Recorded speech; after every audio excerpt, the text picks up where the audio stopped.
Bueno, muy buenas noches para todos. La intención de esta actividad es precisamente eh, hacer un aporte a la academia desde la perspectiva de la maestría en desarrollos humanos, gestión de la transición y posconflicto, eh, llevada a cabo por la Escuela Superior de Administración Pública.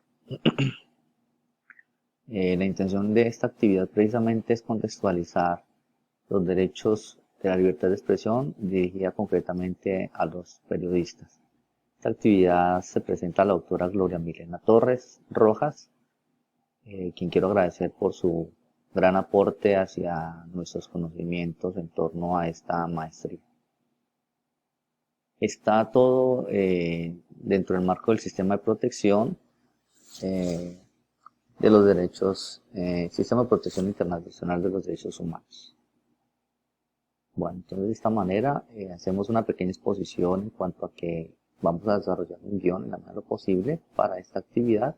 Vamos a tener una presentación, a tener un preámbulo, vamos a tener dentro del preámbulo llamado reconocimiento de los órganos de protección de esos derechos y los sistemas a la vez como instrumentos internacionales de protección y también nacionales. Es decir, vamos a ver el marco jurídico que fundamenta estos derechos humanos, concretamente a estos profesionales de la comunicación. También se va a tomar un ejercicio de reflexión para contextualizar precisamente este derecho a la libertad de expresión, de la información e informar, a partir de la experiencia vivida por el periodista Jesús Villamizar en torno a la masacre de La Rochela. Y obviamente pues tendremos unos soportes académicos para esta indagación. Ok, vamos a llevar aquí el link y hay unos soportes dentro de la misma bibliografía que posteriormente vamos a compartir. Bien. Listo, entonces vamos a tratar de hacer un pequeño preámbulo de esta manera para generar un contexto, por decirlo así, desde una dinámica etimológica en torno a esta libertad de expresión, libertad de prensa, libertad de información y la libertad de informar, que está, como les decía, dentro del contexto de los derechos de los periodistas. Ok, bueno, entonces, desde el punto de vista etimológico, vemos precisamente que este término deriva del griego y del latín, llamamos en la apreciación del concepto categoría de periódicos o periodicus en el latín. Periodos, hay llamemos un sufijo que genera precisamente una tendencia en ocasiones hacia el desarrollo del quehacer de la actividad. Bien.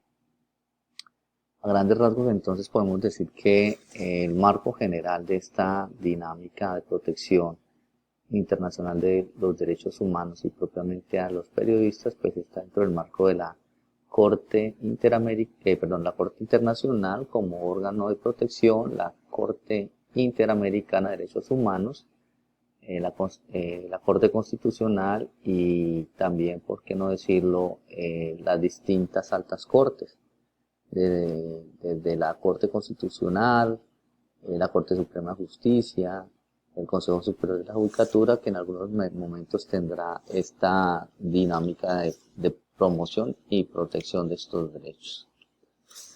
Por lo tanto, vemos que hay unas jurisdicciones importantes en cuanto a la constitucionalidad y lo fundamenta precisamente nuestra Carta Magna, la Constitución Política del 91, también en este ambiente de la Corte en torno al campo de lo contencioso administrativo en cuanto a que resuelve los conflictos de persona y Estado.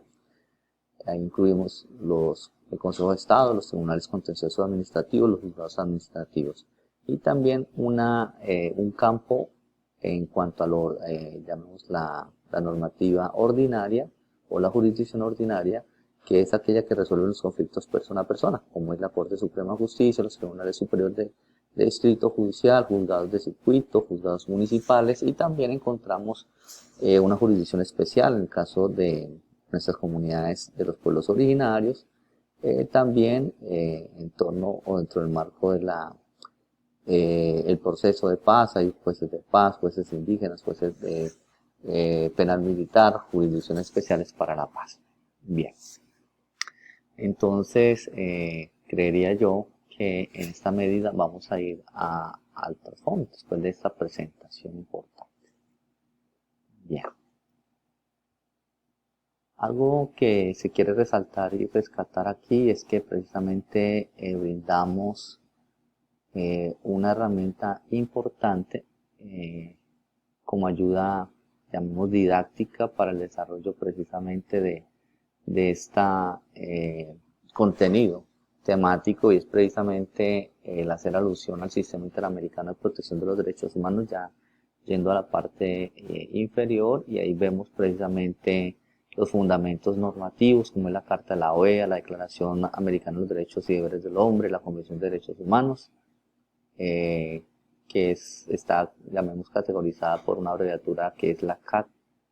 En esta dinámica también vemos que hay otros protocolos importantes que fundamentan la parte jurídica de llamemos, este sistema internacional de protección de derechos humanos, en la cual enmarca y regula la actuación de los estados concretamente a nivel internacional y frente a los derechos humanos de sus ciudadanos.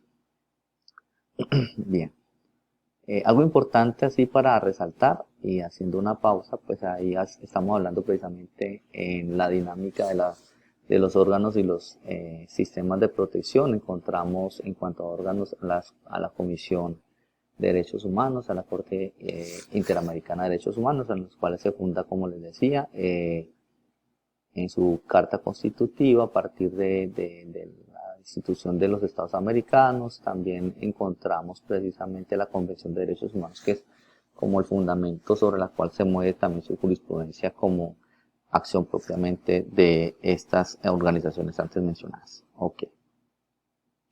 A grandes rasgos, pues esa es nuestra dinámica.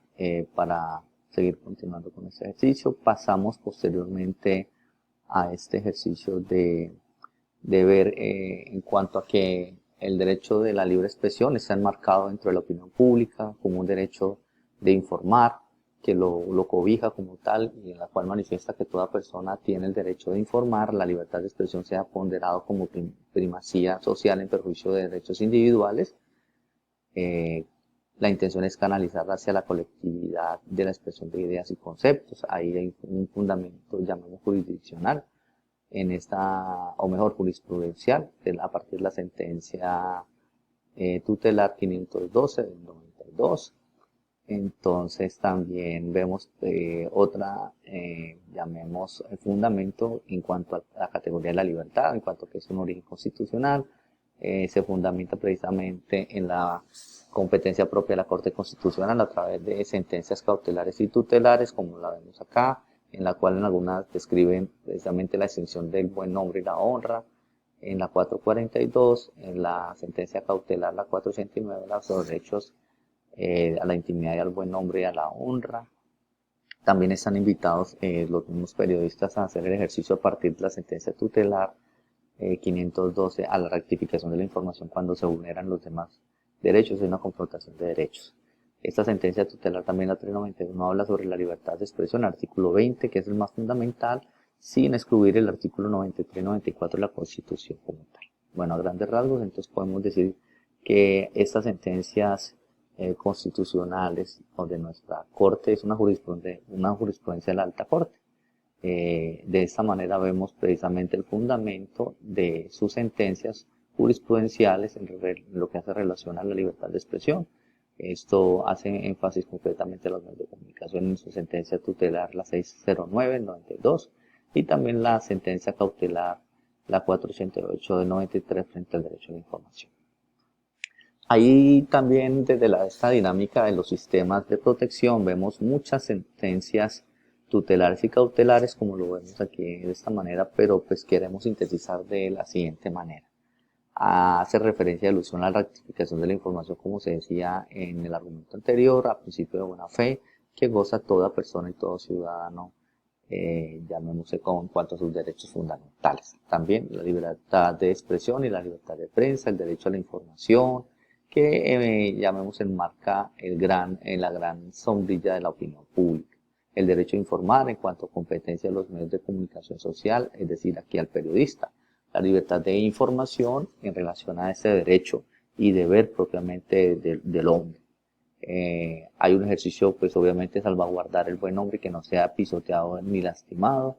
También es importante fundamentar que esta información tiene que ser o estar fundamentada en 3 principios: la veracidad, la objetividad y la información que se entregue de manera oportuna.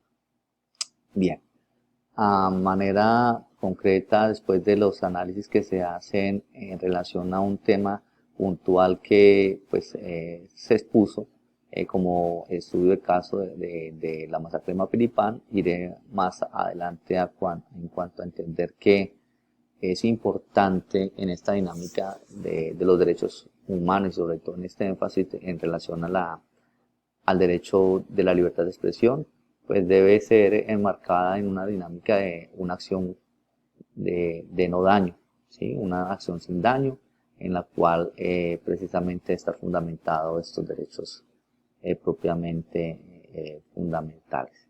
También es entender que estas acciones de esta información y la libertad de expresión debe ser bidireccional. La academia, por lo tanto, debe tener un papel fundamental en esta dinámica de construcción comunitaria, de empoderamiento del conocimiento, de fortalecer la institucionalidad del Estado y la ciudadanía, de la sociedad. La intención es precisamente entender que debemos evitar las acciones con daño a partir de formar y fortalecer a la ciudadanía y a las instituciones para que no haya desconocimiento de las normas. El derecho a la información y informar debe ser, como se les decía, una dinámica bidireccional. Hay una opinión pública como tal, que es un derecho también importante a informar y ser informado. La academia y los medios de comunicación, por lo tanto, tienen una tarea importante en esta dinámica como tal. Bueno, algo que se concluye como tal de esta dinámica concreta es que no hay una verdadera acción eficaz de la justicia, a pesar de que está enriquecida su sistema o sus instrumentos judiciales, y desafortunadamente hay a partir de estas mismas, llamemos órganos como tal, que promueven y defienden estos derechos humanos y el derecho internacional, pues en ocasiones estas organizaciones, los mecanismos y los sistemas, inclusive nacionales e internacionales, se ven en ocasiones bastante cojos en relación a hacer efectivo o eficaz, mejor, la Constitución, la ley y la parte normativa. A grandes rasgos, como para concluir, vemos en esta misma dinámica, como les decía, el ejercicio de los órganos como tal de la Corte Internacional, la Corte Interamericana, las comisiones interamericanas, porque tenemos varias en relación a cada una de las competencias de los derechos fundamentales, las altas cortes a nivel nacional, y también quiero hacer alusión a los siguientes, de pronto, órganos que en ocasiones pasan desapercibidos, como es la Procuraduría, como es la Fiscalía, la Defensoría del Pueblo, la Personería, la Unidad de Protección en cuanto haya casos en ocasiones de amenazas y de afectación a la integridad física de estos periodistas. También entendemos que estos sistemas como tal se fundamentan en la Constitución y la ley. Obviamente en la Constitución del 91, las jurisprudencias de las altas cortes, como se habían mencionado y se mostraron, tanto a nivel internacional y a nivel nacional, porque hay también jurisprudencia, y esas jurisprudencias de estos órganos internacionales lo que brindan es precisamente a hacer sugerencias para que cada uno de los estados en los cuales han sido afiliados a esas convenios y declaraciones, pues cumplan concretamente a cabalidad el compromiso adquirido a nivel internacional en relación a la promoción y protección de los derechos humanos. Muchísimas gracias a todos por la oportunidad. Mi nombre es Faber Villalobos, soy maestrante en Derechos Humanos de la ESAP, y estoy muy contento y orgulloso de los conocimientos brindados por la profesora Gloria y muy amable para todos y seguimos construyendo academia. Feliz noche.